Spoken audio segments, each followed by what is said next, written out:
Morning বলে শুরু করেছি। তো অনেকটাই বেলা হয়ে গেছে বন্ধুরা। আজকে শিবরাত্রি উপলক্ষে ছোট্ট একটা ভিডিও করছি। তো এই যে নেই আমাদের বাবা ভোলানাথ, ইনি কিন্তু বড়ই বৈষ্ণব এবং কৃষ্ণ ভক্ত।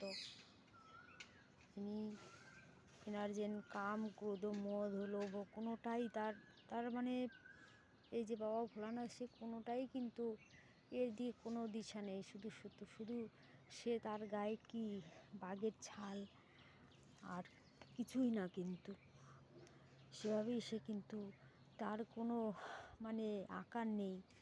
তো এই ভোলানাথ আজকে শিবরাত্রি অনেক মায়েরা পুজো করছে, জল ঢালছে এবং মেয়েরা, বাচ্চা মেয়েরা, এই সুন্দর দিন, আজকে খুব পবিত্র দিন। তো আজকের এই পবিত্র দিনে এই জন্য এই ধূত্রগুলো প্রিয় হয়ে যাবে, যেমন আকন্দ ফুল। তো আমাদের সনাতন ধর্মে বন্ধুরা আমি দেখেছি অনেক জায়গায়, তো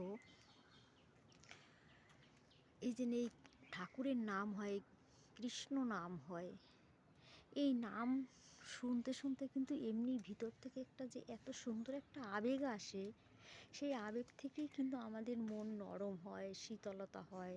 সেই নাম শুনতে মনটাও কিন্তু আমাদের অন্য দিকে চলে যায়। তখন কিন্তু সংসার দিকে অতটা, যারা অরিজিনাল কৃষ্ণ ভক্ত তাদের কিন্তু সেই সংসারের দিকে তখন কিন্তু খেয়াল থাকে না, শুধু সেই নামের মধ্যে দিয়ে ডুবে যায়।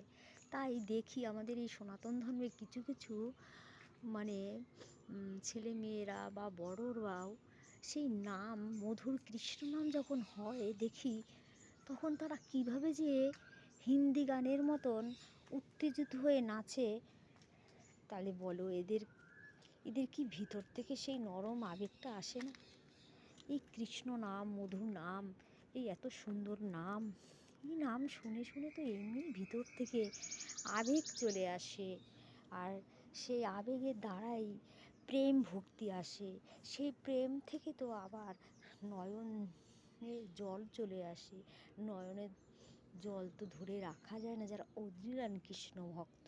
কিন্তু কিছু বড়রাও দেখি আধা বয়স হয়ে যায়, কিন্তু কি নাচ, উত্তেজিত নাচ। তাই নাচ এত, এইভাবে নাচ, সে ভগবান যখন শ্রী চৈতন্য মহাপ্রভু যখন ভক্তবৃন্দদের নিয়ে নাচতে মানে যাচ্ছে, কীর্তন করতে তখন কিন্তু সেই নামের দ্বারাই নয়ন জলে ভাসিয়ে দিত। হরে কৃষ্ণ হরে কৃষ্ণ কৃষ্ণ কৃষ্ণ হরে হরে, হরে রাম রাম রাম হরে, হরে কৃষ্ণ কৃষ্ণ কৃষ্ণ হরে হরে, হরে রাম রাম রাম হরে। তো এই নামে কি করে উত্তেজিত নাচ আসে? এত মধুর নাম, সুন্দর নাম।